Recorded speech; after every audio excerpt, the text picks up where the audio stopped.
अरिहंताणं नमो सिद्धाणं नमो आहिर्याणं नमो उवजायाणं नमो लोये सर्वसां वन्दे तु सर्वसिद्धे दुर्गमचलमणोमङ्गलिं पते ओछामि समय पाहुड़ नमो सुध केवली वणिदं नमः समय साराय स्वानुभूत्या चकास्वते चित्स्वभावाय भावाय सर्वभावान्तरक्षिते जिन स्वानुभूति से किली मम स्वानुभूति मदिगिरि श्री विमल धारा जैन श्रुत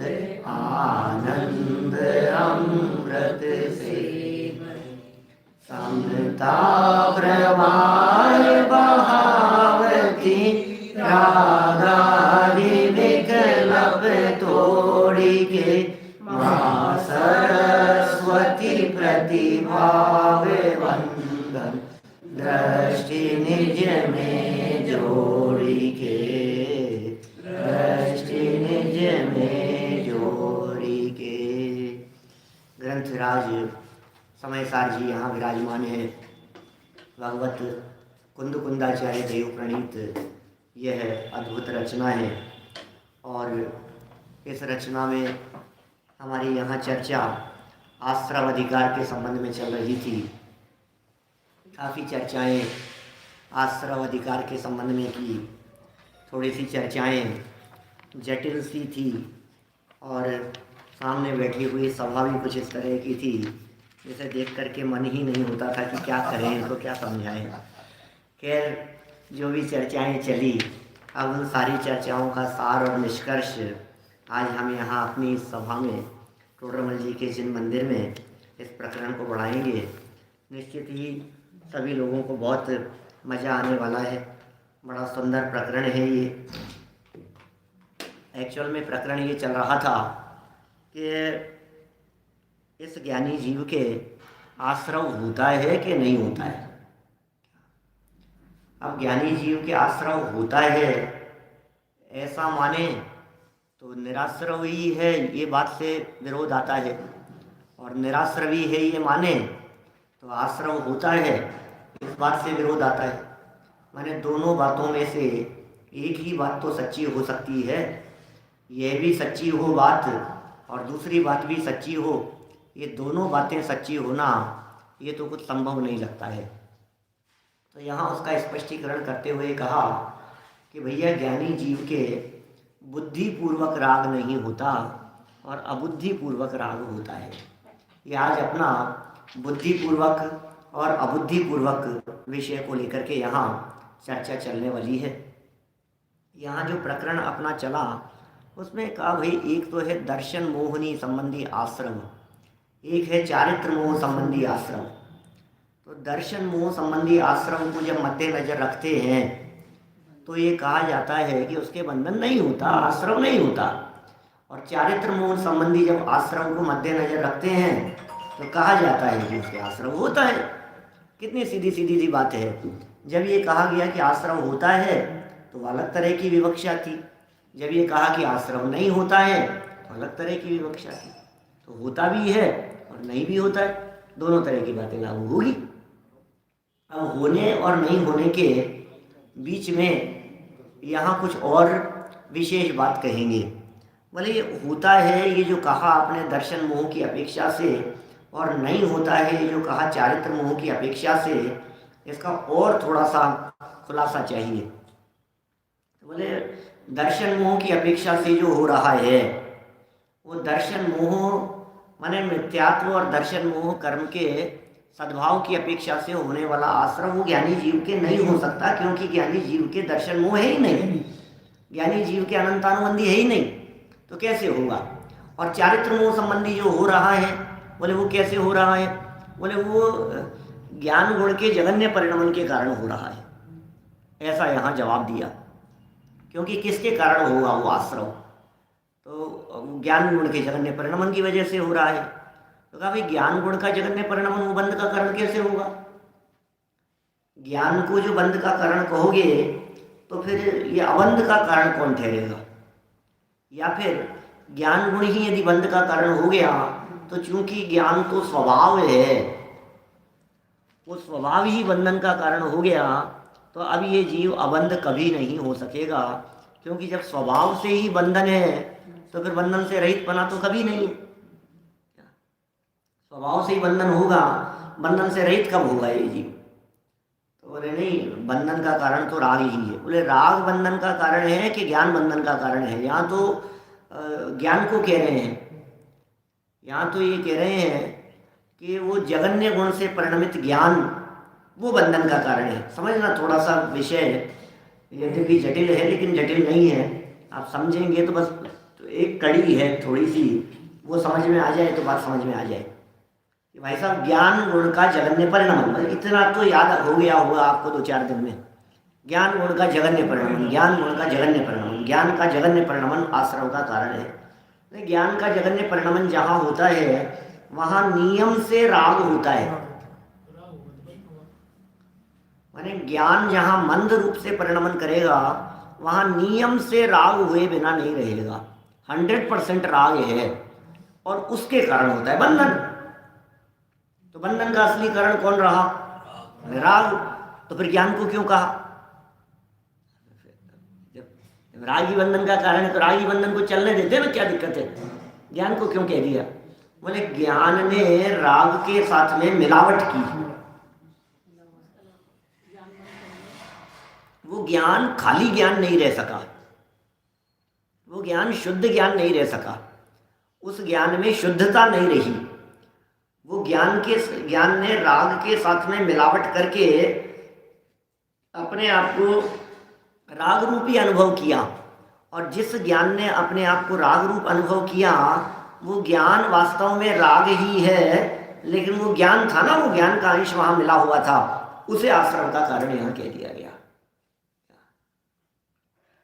तो इस तरह राग बंध का कारण है कहें कि ज्ञान बंध का कारण है ये कहें, ऐसा भी कह सकते हैं। गेय मिश्रित ज्ञान को बंध का कारण कहा, गेयों के साथ में मिले हुए ज्ञान को बंधन का कारण कहा।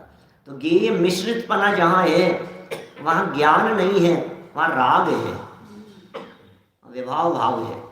तो असली कारण तो विभाव भाव ही आश्रम का हेतु होता है, लेकिन तो भी यहाँ असली कारण तो ज्ञान के क्षयोपशम को बंध का कारण कह रहे हैं। क्षयोपशम ज्ञान, ज्ञान गुण का जगन्य परिणमन। जगन्य परिणमन माने अल्पज्ञ दशा राग का कारण है, आइए जैन साहब ऐसा तो नहीं है, लेकिन अल्पज्ञ दशा राग सहित है नियम से, ऐसा है। अल्पज्ञ दशा को राग का कारण तो नहीं कह सकते, लेकिन उस अल्पज्ञ दशा में राग नियम से होता है, इसलिए कह दिया अल्पज्ञ दशा बंध का कारण। क्षयोपशम ज्ञान माने अल्पज्ञ दशा, क्षयोपशम ज्ञान माने अपूर्ण दशा, क्षयोपशम ज्ञान माने पूर्ण दशा नहीं है। जहाँ पूर्ण दशा नहीं है वह पूर्ण दशा है, जहाँ तक अपूर्ण दशा है वही बंधन का कारण। ठीक है ना? देखिए क्या कह रहे हैं यहाँ 272-73 नंबर पेज पर, ये सब चर्चा यहाँ यद्यपि हो गई थी, आप कहें तो दोबारा भी पढ़ सकते हैं, लेकिन इसका ही स्पष्टीकरण आगामी कलश काव्य में दिया है। इस गाथा की टीका पूरी करते हुए आचार्य देव 273 नंबर पेज पर, इस बीच में 4 लाइनें ऊपर के नीचे, इस गाथा की टीका पूरी करते हुए आचार्य देव इसी भाव का पोषक कलश काव्य लिखते हैं। इस भाव का पोषक, जो बातें कही है उन्हीं भाव का पोषक। इसका मतलब जो प्रकरण पीछे 173-72 नंबर गाथा तक आया है, उस 172 नंबर गाथा तक का प्रकरण और उसकी टीका में आई गई विषय वस्तु, उस पूरी विषय वस्तु को समेटते हुए ये सुंदर कलश यहाँ लिख रहे हैं। तो देखिए मूल कलश पहले हम यहाँ वाचन करेंगे और फिर उसका पद्यानुवाद बोल करके हम आगे बढ़ेंगे। 273 नंबर पेज पर ही 116 नंबर का ये कलश दिया है। शार्दुल विक्रीडित नाम का छंद है, बड़ा सुंदर है। देखिए, अन्यज बुद्धि पूर्वमनिशम रागम समग्रम स्वयं वारं वारं बुद्धि पूर्वमपितं जेतुं स्वशक्तिं स्पृशन् उच्छिन्दन् परवृत्तिमेव सकलां ज्ञानस्य पूर्णो भवन् आत्मा नित्यनिराश्रवो भवति ज्ञानी यदा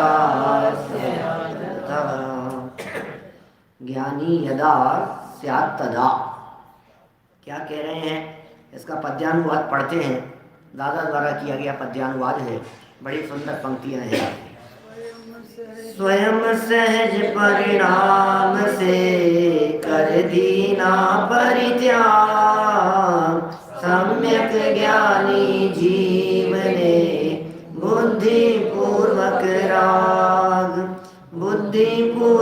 राग त्याग दीना है जिसने और अबुद्धिक राग त्याग करने को जिसने निज शक्ति स्पर्श प्राप्त कर पूर्ण भाव को रहे निराश्रव सदा उखाड़े पर परिणति को।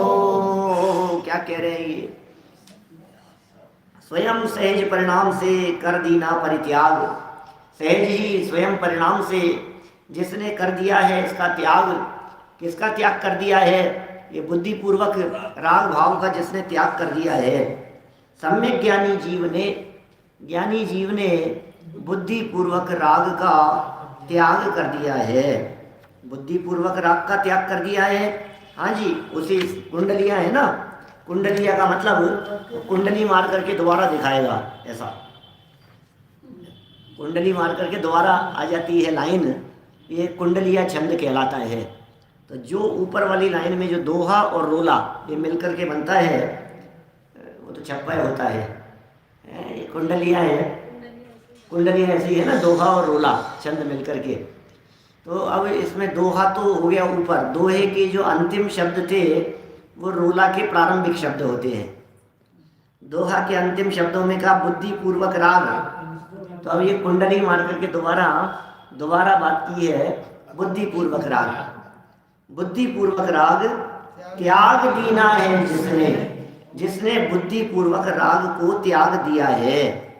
बुद्धिपूर्वक राग को त्याग दिया है और अबुद्धिपूर्वक राग त्याग करने को जिसने, भाई बुद्धिपूर्वक तो छोड़ दिया है और अबुद्धिपूर्वक छोड़ देने को जिसने। बात तो कितनी सी है पूरे छंद में। अभी दोनों तरह के अर्थ करेंगे यहाँ। इसकी व्याख्या में दो तरह के अर्थ किए हैं। एक पांडे राजमल जी ने अलग अर्थ किया है, जयचंद जी छाबड़ा साहब ने उसका अलग अर्थ किया है ना। बुद्धिपूर्वक राग का क्या अर्थ लेना, अबुद्धिपूर्वक का क्या अर्थ लेना। आप क्या समझते हैं बुद्धिपूर्वक माने? सोच समझ करके किया माने बुद्धिपूर्वक। अब बिना सोचे समझे किया वो अबुद्धिपूर्वक। अभी ये कहते हैं ज्ञान का ज्ञेय बने बस वो बुद्धिपूर्वक, और ज्ञान का ज्ञेय नहीं बने वो अबुद्धिपूर्वक। वो कहते हैं जयचंद जी छाबड़ा साहब बोले ज्ञान का ज्ञेय बनने से क्या होता है? ज्ञान का ज्ञेय तो बन रहा है लेकिन रुचि नहीं थी उसमें, तो रुचि नहीं थी तो अबुद्धिपूर्वक, और रुचिपूर्वक किया तो बुद्धिपूर्वक। तो कई तरह से इसके खुलासे आएंगे अभी यहाँ। ये सब प्रकरण बड़ा महत्वपूर्ण प्रकरण है, किसको बुद्धिपूर्वक कहें किसको अबुद्धिपूर्वक कहें, ऐसे तक उल्लेख मिलते हैं। 7वें गुणस्थान के ऊपर वाला राग सब अबुद्धिपूर्वक है, और छठे गुणस्थान तक होने वाला राग वो बुद्धिपूर्वक है। 7वें गुणस्थान से अबुद्धिपूर्वक है। अभी चौथे गुणस्थान वाले के होने वाला राग भी अबुद्धिपूर्वक कहा। और मिथ्या दृष्टि जीव के भी जो रुचिपूर्वक नहीं किया उसे अबुद्धिपूर्वक का। 3 हिस्से हो गए यहाँ। एक मिथ्या दृष्टि जीव का बुद्धिपूर्वक, एक चौथे गुणस्थानवर्ती जीव का बुद्धिपूर्वक, और एक मुनि भूमिका में बुद्धिपूर्वक अबुद्धिपूर्वक, 3 हिस्से कर दिए अपन ने यहाँ। मिथ्या दृष्टि जीव का बुद्धिपूर्वक, क्या मिथ्या दृष्टि जीव ने बुद्धिपूर्वक काम किए। बुद्धिपूर्वक करो भाई, थोड़ा सा दिमाग लगाओ इसमें, बुद्धि से करो, सोच समझ करके करो। अभी जैसे आप सब्जी बनाते समय नमक आपसे डबल गिर गया तो बुद्धिपूर्वक थोड़ी ना गिरा है आपने, अबुद्धिपूर्वक ही गिरा है। आप ये कहोगे साहब नहीं नहीं बिना बुद्धि के हो गया, तो अबुद्धिपूर्वक हो गया। लेकिन ये जो अबुद्धिपूर्वक मिथ्या दृष्टि जीव के लागू हुआ, ये मिथ्या दृष्टि जीव की अपेक्षा यहाँ चर्चा ही नहीं है। यहाँ तो मिथ्या दृष्टि जीव की अपेक्षा बात ही नहीं करते। ये तो कह रहे हैं मिथ्या दृष्टि जीव के तो जो होता है सब बुद्धिपूर्वक ही होता है। सम्यक दृष्टि ज्ञानी जीव के अबुद्धिपूर्वक है। अभी सम्यक दृष्टि के जो अबुद्धिपूर्वक है वो भी मुनिराजों की अपेक्षा से बुद्धिपूर्वक है। और जो पकड़ में ही नहीं आए अपने ज्ञान में ही, उसे अबुद्धिपूर्वक कहा। माने छठे गुणस्थान तक का राग मुनिराजों के स्वयं के पकड़ में आता है, तो जो छठे गुणस्थान तक का राग मुनिराजों के स्वयं के पकड़ में आया वो सब उनका बुद्धिपूर्वक है। और जो छठे गुणस्थान तक का राग मुनिराज के स्वयं के पकड़ में ही नहीं आ रहा है, छठे गुणस्थान से ऊपर वालों का राग, वो अबुद्धिपूर्वक है। बड़ा सुंदर खुलासा किया है। मैं तो ये कहना चाह रहा हूँ, इस कलश में लाइन तो छोटी सी है, एक ही लाइन को घुमा फिरा करके कहा है भाई ज्ञानी जीव ने बुद्धिपूर्वक राग छोड़ दिया है, ज्ञानी जीव के अबुद्धिपूर्वक राग वर्त रहा है। इतना सा है, और क्या है इसमें, दम क्या है इस पूरे कलश में। उसी उस बात को तो कहा है, स्वयं सहज परिणाम से कर दीना परित्याग, सम्यक ज्ञानी जीव ने बुद्धिपूर्वक राग। अब देखो नीचे वाली लाइन तो वेस्ट ही है, बुद्धिपूर्वक राग त्याग दीना है जिसने। अब क्या है इसमें, वही तो बात है। और अबुद्धिपूर्वक राग त्याग करने को जिसने, इसमें भी वही है, क्या है, अबुद्धिपूर्वक राग त्याग करने को। अब क्या किया इसने, अब ये मूल बात है, निज शक्ति स्पर्श प्राप्त कर पूर्ण भाव को, रहे निराश्रव सदा उखाड़े पर परिणति को। बस निज शक्ति का स्पर्श करके किस दम पर उसने उन आश्रव भावों को जीता है ज्ञानी जीवों ने। ज्ञानी जीव के वो आश्रव भाव का अभाव कैसे हो गया है, बुद्धिपूर्वक राग भाव को उसने कैसे छोड़ दिया है उस ज्ञानी जीव ने। बोले अपनी शक्ति का स्पर्श करके, अपनी शक्ति को पहचान कर, और निराश्रव रहता हुआ पर परिणति को उखाड़ फेंकता है बाहर। देखिए क्या कह रहे हैं, नीचे अनुवाद पढ़ते हैं। ज्ञानी आत्मा स्वयं ही अपने समस्त बुद्धिपूर्वक राग को निरंतर छोड़ता हुआ, माने अपने समस्त राग का त्याग करता हुआ, भावना उसकी यह है राग करने योग्य नहीं है, बस ये काम करने योग्य नहीं है, जानबूझ करके तो हम नहीं खाएंगे। माने बहुत से लोग ऐसे भी होते हैं जिनके अदरक के त्याग हैं लेकिन अदरक के त्याग नहीं है। कैसी बात करते हो, बोले हमारे यदि पकड़ में आ जाएगा कि इसमें अदरक है तो हम नहीं खाएंगे, और हमारी जानकारी में नहीं है तो जो चल रहा है सो चल रहा है। ऐसे ऐसे कई तरह से बातें आती है। बोले हमें पता लग गया कि इसमें ऐसा है तो हम नहीं खाएंगे, हमें पता नहीं लगा, ठीक है। पता नहीं लगा का अर्थ ये है कि ऐसा नहीं कि वो पता लगते हुए भी नहीं मेरे को पता नहीं है, ऐसा नहीं चलेगा। तो अब ये कितना सुंदर लिख रहे हैं यहाँ, ज्ञानी जीव ने बुद्धिपूर्वक राग छोड़ दिया, माने जानबूझ करके काम करने का उसने त्याग कर दिया। माने वो रुचि पूर्वक वो कार्य नहीं करता है, उसमें वो रुचि पूर्वक कार्य करने का उत्साह नहीं है।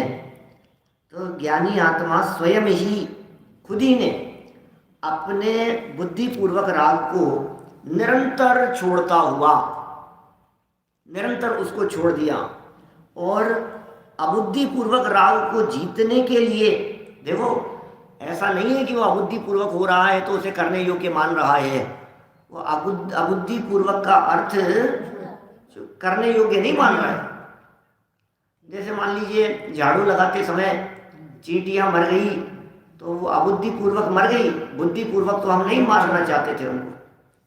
कई बार झाड़ू लगाते समय हो सकता है ऐसी परिस्थिति बने, लपेटे में आ जाए, आप उसको किसी जीव को बचा रहे हो, अब बचाते बचाते वो थोड़ा तेज हल्का सा हाथ लग गया तो वो तड़फड़ा गया, और ये क्या हुआ है, तो मर गया है। तो हम उसको निकालना चाहते थे वहाँ से और वो वहाँ तड़फड़ा करके मर गया, तो बोले ये तो गड़बड़ हो गई है भाई साहब, ये मामला ही गड़बड़ हो गया है। ये कैसी गड़बड़ हो गई है? बोले ये तो अबुद्धि, रुचि नहीं थी, मतलब मारना नहीं चाहते थे लेकिन फिर भी मर गया। ऐसे ही सम्यक दृष्टि ज्ञानी जीव अरुचि पूर्वक होने वाले पाप का भी यहाँ त्याग करता है, त्यागी होता है।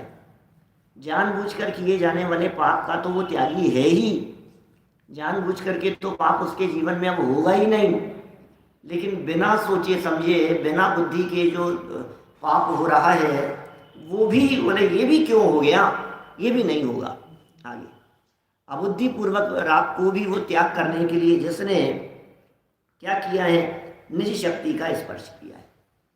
क्या लिखा है भैया? ज्ञानी आत्मा स्वयं ही अपने समस्त बुद्धिपूर्वक राग को, बुद्धिपूर्वक राग को तो उसने छोड़ दिया, निरंतर छोड़ दिया है, और अबुद्धिपूर्वक राग को जीतने के लिए, अबुद्धिपूर्वक राग को जीतने के लिए स्वशक्ति को बारंबार स्पर्श करता हुआ, अपनी शक्ति को बार बार टच करता हुआ तथा समस्त पर परिणति को उखाड़ता हुआ, पर परिणति को उखाड़ता हुआ एवं ज्ञान के परिपूर्ण भाव में प्राप्त होता हुआ सदा ही निराश्रव रहता है। जो संभल कर चलता है, सुनील जी सराफ साहब, वो संभल कर चलने का अर्थ ही इतना है कि वो ज्ञान के परिपूर्ण भाव को प्राप्त होता है। ज्ञान ज्ञान में समा गया तो वो परिपूर्ण हो गया। ज्ञान ज्ञान को स्पर्श करता हुआ, स्वशक्ति को स्पर्श करता हुआ, माने निज शक्ति को पहचानता हुआ, निज शक्ति को स्पर्श करता हुआ। यहाँ देखो, जो ज्ञानी जीव युद्ध क्षेत्र में लड़ रहा है वो ज्ञानी जीव भी अबुद्धिपूर्वक कहलाएगा। अभी कई तरह के अर्थ है ना, उनमें ज्ञानी जीव बुद्धिपूर्वक मार रहा है, और बुद्धिपूर्वक क्या, निशाना लगा करके मार रहा है, बिल्कुल देख करके बुद्धिपूर्वक, ये इधर की जगह इधर नहीं चल जाए तीर, बिल्कुल इसी के लगना चाहिए निशाना, और उसी व्यक्ति को बहुत दूर से चला रहा है और उसी व्यक्ति को उड़ा दिया उसने, और फिर भी कह रहे हैं अबुद्धिपूर्वक। क्यों?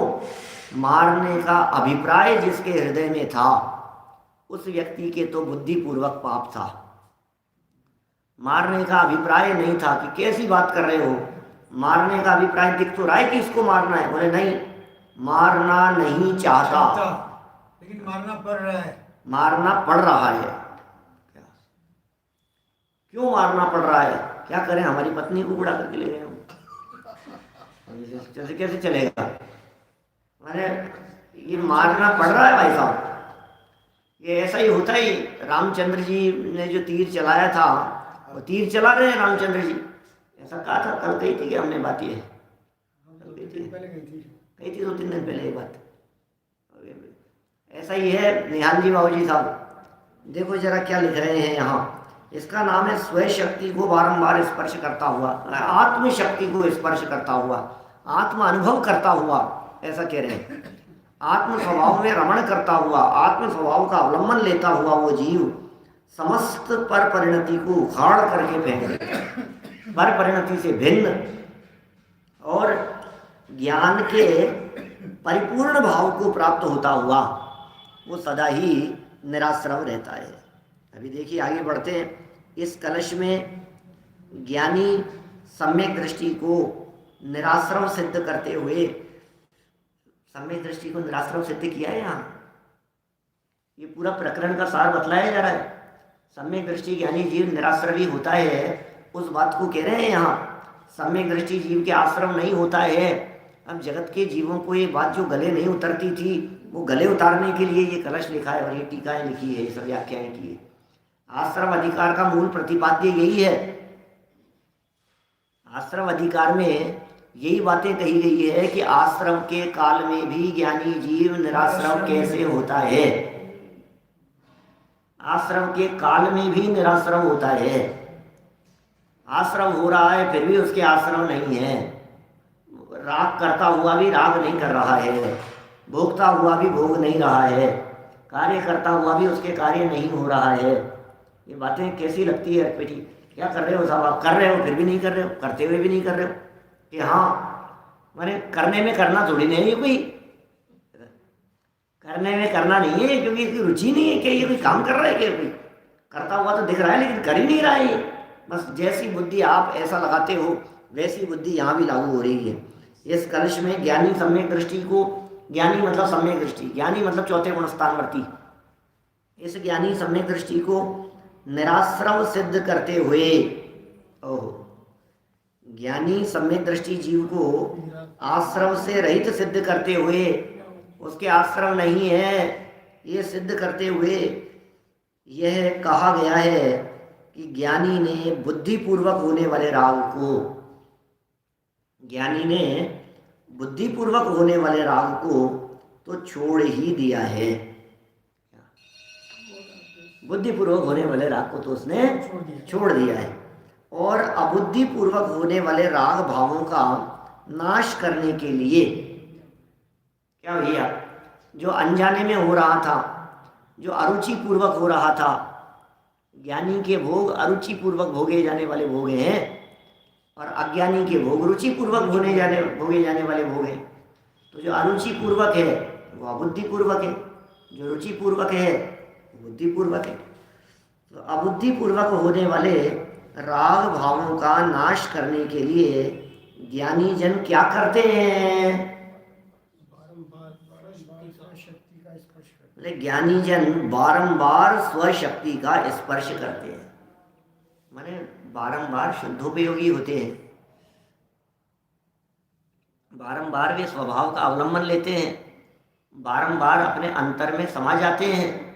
बार बार जब वो अपने अंतर में देखेंगे, बार बार जब वो अपने अंतर में समाएंगे तो रुचि उसकी बढ़ती चली, जो जो स्वभाव का अवलंबन लेते हैं त्यों त्यों स्वभाव का रस बढ़ता चला जाता है।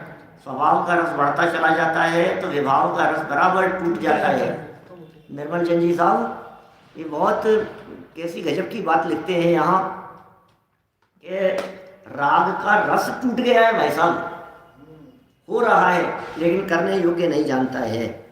तो इस तरह स्वशक्ति का स्पर्श करते हैं, कितना सुंदर शब्द है, स्वशक्ति का स्पर्श करते हैं। यहाँ जो प्रकरण है यहाँ बुद्धिपूर्वक का अर्थ दर्शन मोहनी जन्य लेना चाहिए। इस प्रकरण में तभी ज्ञानी जीव निराश्रम सिद्ध होगा। ज्ञानी जीव को निराश्रम सिद्ध करने के लिए यहाँ जो बुद्धिपूर्वक राग चला गया है इसका मतलब दर्शन मोहनी और अनंतानुबंधी वाला गया है। बस दर्शन मोह और अनंतानुबंधी वाला राग चला गया, इसका मतलब बुद्धिपूर्वक चला गया। अब इसके बाद में भी जो बुद्धिपूर्वक दिखाई दे रहा था बोले उसको बुद्धिपूर्वक नहीं कहते हैं। यहाँ देखिए आगे पढ़ते हैं अपन। तात्पर्य यह है कि वे बारंबार निज आत्मा को ज्ञान का गेय बनाते हैं। स्वभाव का रसपान कर रहे हैं, कैसे करते हैं स्वभाव का रसपान? बोले बारंबार निज आत्मा को ज्ञान का गेय बनाते हैं, उसका ध्यान करते हैं। कौन करता है ध्यान उसका? वे ज्ञानी धर्मात्मा पुरुष, वे चतुर्थ गुणस्थानवर्ती, पंचम गुणस्थानवर्ती, छठे सातवें गुणस्थानवर्ती, वे सब जीव, जन्मस्थ जीव, वे सब बराबर उस ज्ञान स्वभावी आत्मा का ध्यान करते हैं, उसे ज्ञान का ध्येय बनाते हैं, उसे ध्यान का ध्येय बनाते हैं। क्योंकि राग के नाश का एकमात्र यही उपाय है। इस प्रकार वे संपूर्ण आश्रव भावों का अभाव करते हुए सदा ही निराश्रव हैं। राग के नाश का उपाय क्या है बोलो? बुद्धिपूर्वक या अबुद्धिपूर्वक तो छोड़ो, अभी जो भी राग है, बुद्धिपूर्वक, अबुद्धिपूर्वक, अशुभ राग, शुभ राग, मंद राग, तीव्र राग, जो राग है, जितना राग है, उस राग के अभाव करने का उपाय क्या है? क्या है राग के त्याग करने का उपाय? अपने में समझ जाना बस। जिसका अपने में अपनापन हुआ उसका राग टूट गया। इसका मतलब जिसका अपने में अपनापन है उसका अपनापन पर में नहीं है, तो पर में अपनापन नहीं है, पर के प्रति राग नहीं है। ये तो उपाय है ना। कितना सुंदर लिख दिया है। बारंबार वे आत्मा को ही ज्ञान का गेय बनाते हैं, बारंबार वे अपने स्वभाव का ही अवलंबन लेते हैं, अपने स्वभाव में ही समा जाते हैं, आत्मा को ज्ञान का गेय बनाते हैं, आत्मा का ही ध्यान करते हैं, क्योंकि राग के नाश का एकमात्र यही उपाय है। राग के नाश का क्या उपाय है? बोले यही उपाय है राग के नाश का।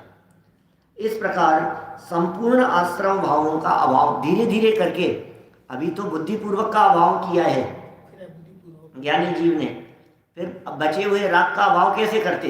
बोले बचे हुए राग का अभाव भी वो अपने स्वभाव के अवलंबन से ही करते। बोले कैसे? बोले जिससे मोटा मोटा राग गया था उसी विधि से बारीक राग भी जाएगा। भाई जिस प्रक्रिया से आपने थोड़ा हलवा बनाया है उसी प्रक्रिया से 10 किलो भी बन जाएगा, उसी प्रक्रिया से 100 किलो भी बन जाएगा। प्रक्रिया तो वही है।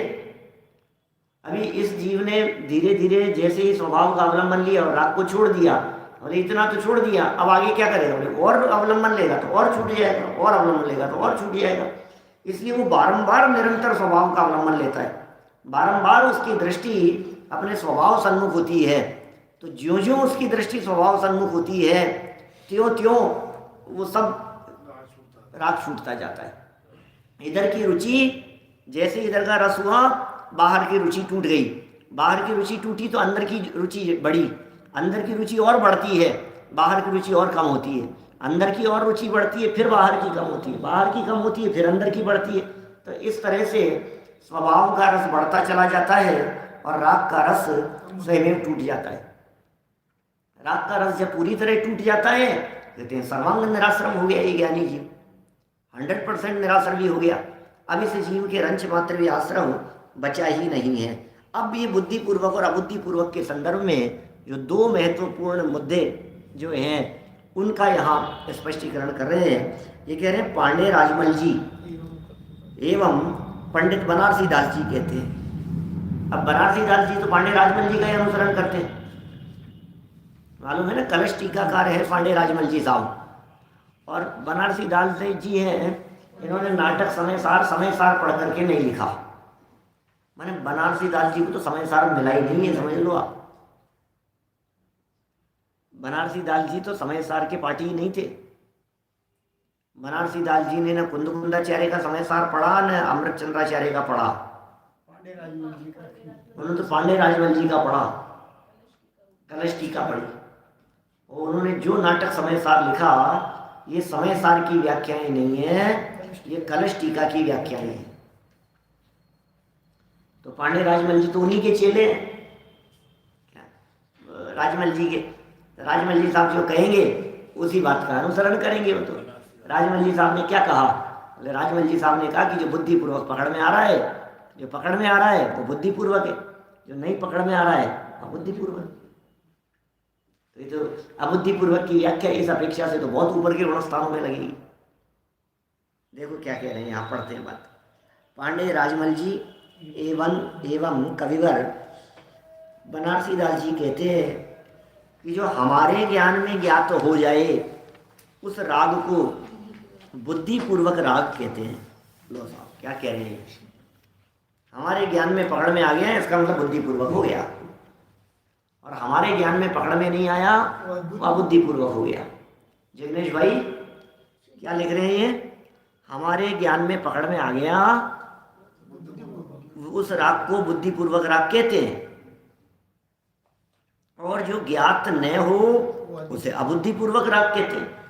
जो ज्ञान में ही नहीं आया राग, जैसे राग है कहाँ, है कहाँ, हमें तो कुछ राग है ही नहीं।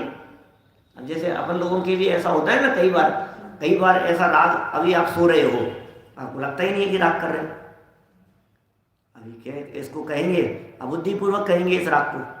हमने पूछा अभी बतलाओ कशाएं कर रहे हो क्या आप? नहीं कर रहे, बिल्कुल। क्रोध कर रहे हो क्या? कि नहीं कर रहे। घमंड क्यों कर रहे हो? मैंने कहा घमंड कर रहा हूँ, सीधा सीधा बैठा हूँ चुपचाप। क्यों मायाचारी कर रहे हो? नहीं कोई मायाचारी नहीं है। क्या लोभ लालच लेकर के बैठे हो? लोभ लालच भी नहीं है कुछ भी। भाई क्या वीतरागी हो गया, भगवान हो गए क्या? भगवान तो नहीं हुए, नहीं भगवान तो नहीं है। तो भगवान नहीं है फिर भी इस तरह की बातें, कषाएं नहीं है, राग द्वेष नहीं है कि भाई राग द्वेष और कषाएं नहीं है, ये बुद्धिपूर्वक पकड़ में आने जैसी नहीं दिखती है दीपेश जी, ये पकड़ में आने जैसी कषाएं नहीं दिखती है भाई साहब, इसलिए कह रहे हैं कि वो नहीं है। अब सूक्ष्मता से देखा जाए तो है ही ना, अभी सूक्ष्मता से क्या, तर्क से देखो, युक्ति से देखो तो सब बातें सिद्ध ही हो रही है।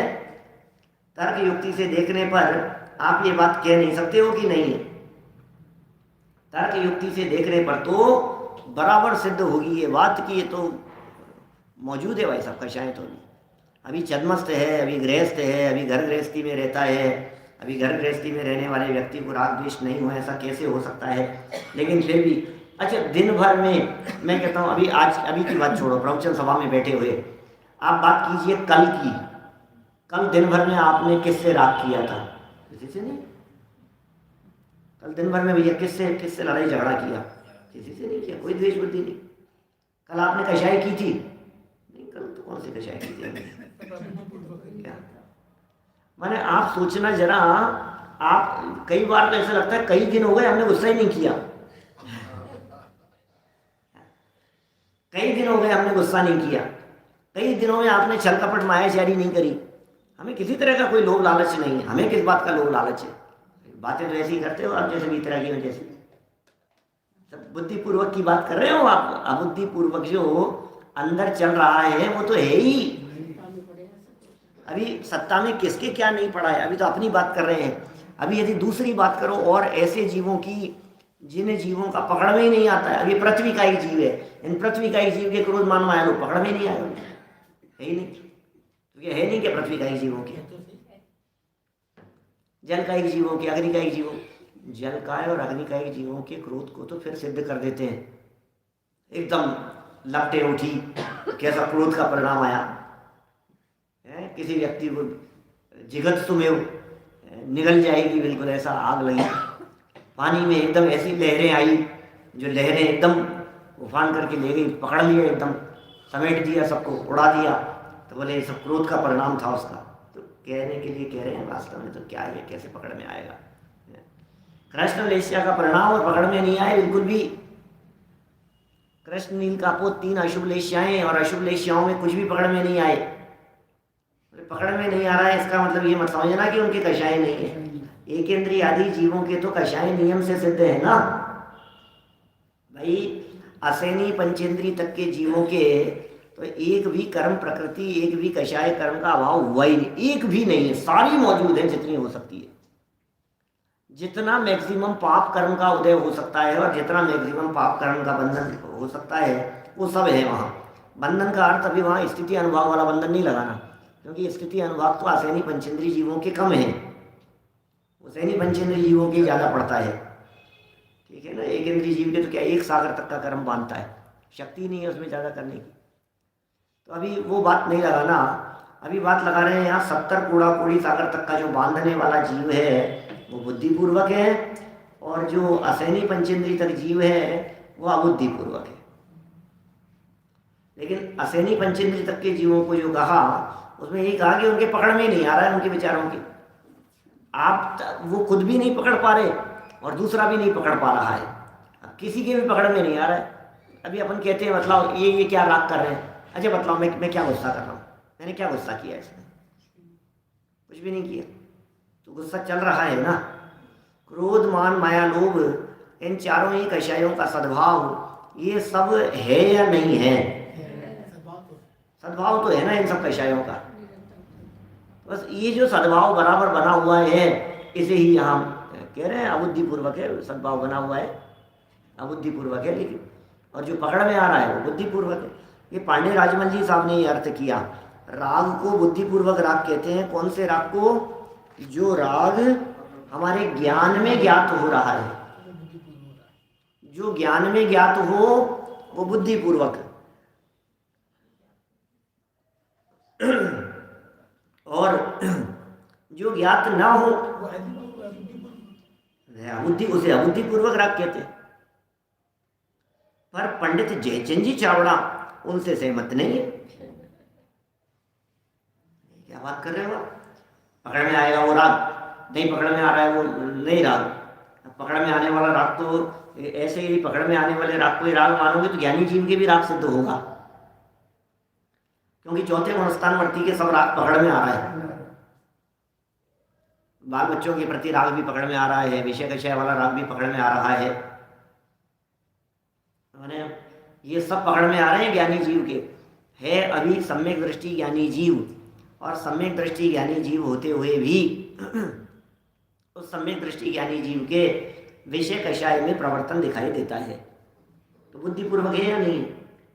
ज्ञान में पकड़ में आ रहा है ना कि मैं कर रहा हूँ, पकड़ में तो आ रहा है। लेकिन यहाँ ये कहेंगे, टीकाकारी ये कहना चाहते हैं, व्याख्याकारी ये कहना चाहते हैं कि ये ज्ञान में पकड़ में आते हुए भी वो बुद्धिपूर्वक नहीं कर रहा है। तो जयचंद जी चावड़ा को ये बात जची नहीं, जो उन्होंने बुद्धिपूर्वक और अबुद्धिपूर्वक का अर्थ किया है, इस बात के लिए जयचंद जी चावड़ा साहब तैयार नहीं हुए। बोले पांडे राजमल जी साहब तो बिल्कुल एक्सट्रीम लेवल पर बात करते हैं, पकड़ में नहीं आए बुद्धि में, उसको कहोगे अबुद्धिपूर्वक, कैसे लगेगी बात? पकड़ में नहीं आएगी बात। सम्यक दृष्टि ज्ञानी जीव के राग पकड़ में नहीं आए, ऐसा कैसे हो सकता है? वो भावलिंगी संत थोड़ी ना हो गया, और भावलिंगी संत भी श्रेणी चढ़ने वाला, श्रेणी चढ़ने वालों के पकड़ में नहीं आए कदाचित स्वयं के, बाकी तो सबके पकड़ में आता है। देखिए सही भाषित होता है ना जयचंद जी साहब का तर्क, तो होगा भी साहब जयचंद जी साहब ने यहीं बैठ करके लिखा है इसी जिन मंदिर में हमारे हैं जयचंद जी चावड़ा साहब। ये जयचंद जी चावड़ा साहब जो कहेंगे हम तो उन्हीं का अनुसरण करेंगे, क्योंकि वो हमारी परंपरा के, हमारी परंपरा है, हम उनकी परंपरा के हैं, ऐसा। देखिए बुद्धिपूर्वक राग कहते हैं उसे, और ज्ञात न हो उसे अबुद्धिपूर्वक राग कहते हैं। अब पर पंडित जयचंद जी चावड़ा उनसे सहमत नहीं है। उनका कहना है, जयचंद जी साहब का क्या कहना है कि सविकल्प दशा में, विकल्प सहित दशा में होने वाले रागादि परिणाम ज्ञानी को ज्ञात तो होते हैं। आप कह रहे हो ज्ञात ही नहीं होते, ऐसा कैसे चलेगा? कह रहे हैं सविकल्प दशा में होने वाले, सविकल्प दशा का मतलब विकल्प सहित दशा। सविकल्प दशा का अर्थ विकल्प सहित जो भी दशा चल रही है, उस दशा में होने वाले रागादि परिणाम ज्ञानी को ज्ञात तो होते, तथापि वे अबुद्धिपूर्वक ही होते, ज्ञात होते हुए भी अबुद्धिपूर्वक। ये जयचंद जी साहब जो हैं राजमल जी साहब की बात का निषेध करते हुए लिख रहे हैं ज्ञात होते हैं तथापि अबुद्धिपूर्वक। ज्ञान का विषय बना तथापि अबुद्धिपूर्वक, समझ में आ रही है क्या बात? ज्ञान का विषय बना फिर भी अबुद्धिपूर्वक। बोले ज्ञान का विषय बनने मात्र को बुद्धिपूर्वक कहना ये ठीक नहीं है। आपको दो व्यक्तियों के अलग अलग वाक्य समझ में आ रहे हैं क्या?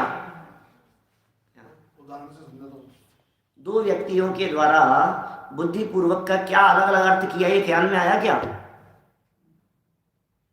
क्या अर्थ है बोलो? बुद्धिपूर्वक के दो अर्थ कैसे समझ में आएगी बात? ऐसे फिर सुनने के लिए सुन रहे हैं तो क्या समझ में आएगी? हैं?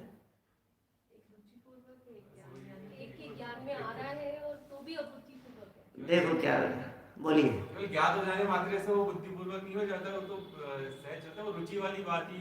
लेकिन हाँ जयचंद जी चावड़ा स्पष्ट कर रहे हैं, लेकिन वो अर्थ भी अपन उसका निषेध नहीं कर सकते, वो भी अर्थ है। पांडे राजमल जी एक और दूसरे जयचंद जी चावड़ा, दो व्यक्ति खड़े हैं भाई साहब।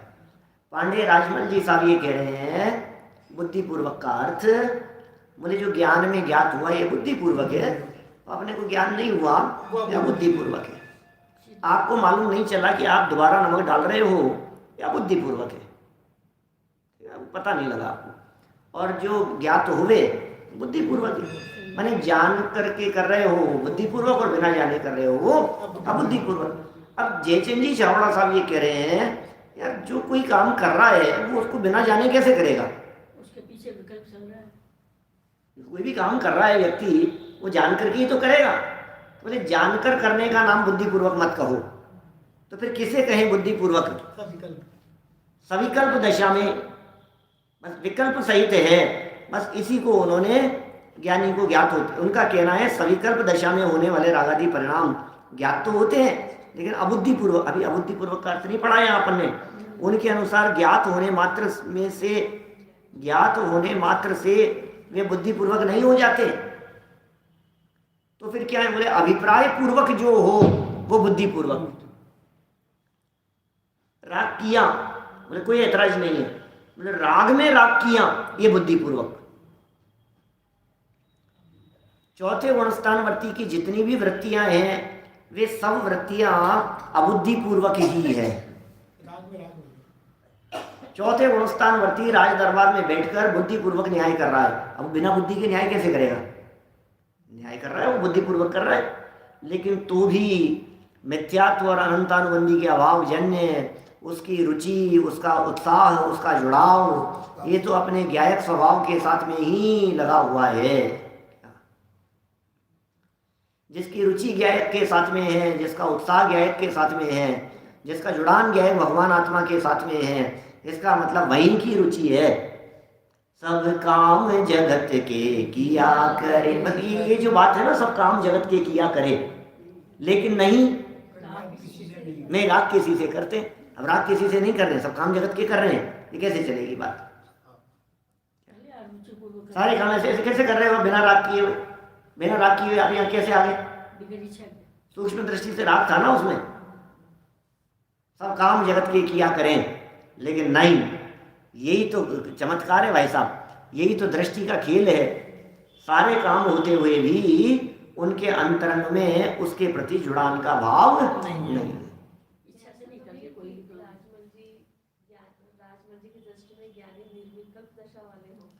यही कहना चाह रहे हैं, लगता तो ऐसा ही है। राजमल जी की जो दृष्टि है, उस दृष्टि में ज्ञानी जी वो उसको ही मान करके चल रहे हैं, जो बिल्कुल निर्विकल्प दशा वाले हैं वही ज्ञानी है। माने ऐसा कह सकते हैं, राजमल जी उस व्यक्ति को ज्ञानी कह रहे हैं जिस काल में उसका उपयोग अपने स्वभाव सन्मुख है। ज्ञानी तो चौथे गुणस्थानवर्ती को ही कहेंगे, लेकिन सब चर्चा जो चल रही है जैन साहब, ये जो चर्चा चल रही है, ये चर्चा तो चौथे गुणस्थानवर्ती की ही है ना। अब चौथे गुणस्थानवर्ती की दो दशाएं हैं। एक चौथे गुणस्थानवर्ती अपने उपयोग, अपने स्वभाव में जुड़ा हुआ है। एक चौथे गुणस्थानवर्ती जिसका उपयोग बाहर भी है। अब एक विद्वान ये कह रहे हैं जब उसका उपयोग अपने में जुड़ा हुआ है तब तो वो बिल्कुल राग से रहित है, अपने में जुड़ा है उपयोग, और जब पर की तरफ उपयोग है तो राग सहित है। ठीक है ना, माने पर की तरफ है इसका मतलब बुद्धिपूर्वक कर रहा है, और अपने उपयोग में जुड़ा हुआ है स्वभाव में तो अबुद्धिपूर्वक है। एक तो ये चौथे गुणस्थानवर्ती का अर्थ किए, जयचंद जी छाबड़ा का नहीं, राजमल जी साहब का अर्थ है ये। अब जयचंद जी साहब क्या कहना चाहते हैं? वो ये कहना चाहते हैं उपयोग अंदर हो या बाहर हो, मतलब मिथ्यात्व सहित है या मिथ्यात्व रहित, बस यही अर्थ लगाओ आप तो अभी यही लगाओ कि जिसके मिथ्यात्व और अनंतानुबंधी चला गया उसके होने वाला सब राग बिना बुद्धि के हो रहा है।